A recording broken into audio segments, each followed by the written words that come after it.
Pakistan cricket board के साबिक chairman Ramiz राजा का कहना है कि इंग्लैंड और न्यूजीलैंड के खिलाफ टेस्ट सीरीज के बाद बाबर आजम पर बेजा दबाव डाला गया।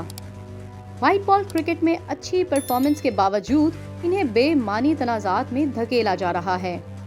न्यूजीलैंड के खिलाफ पहले वनडे में फतह के बाद गुफ्तगू में रमीज राजा ने कौमी खिलाड़ियों की तारीफ की और कहा कि पहले वनडे में बाबर और रिजवान दोनों बहुत प्रेशर में थे।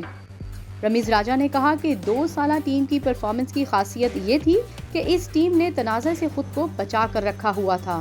साथ ही ये टीम एक कॉम्बिनेशन के साथ मैदान में उतरती रही। बाबर आजम ने न्यूजीलैंड के खिलाफ पहले वनडे में प्रेशर के बावजूद एक अच्छी इनिंग्स खेली।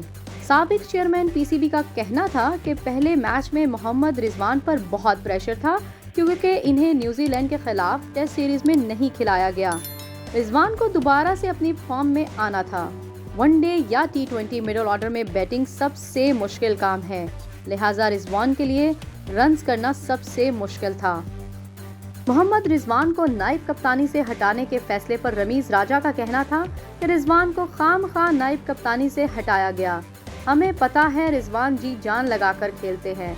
पाकिस्तान के लिए परफॉर्मेंस देने या खेलने में रिजवान से बड़ा सिपाही कोई नहीं, लिहाजा इनकी एनर्जी को इस्तेमाल किया जाना चाहिए।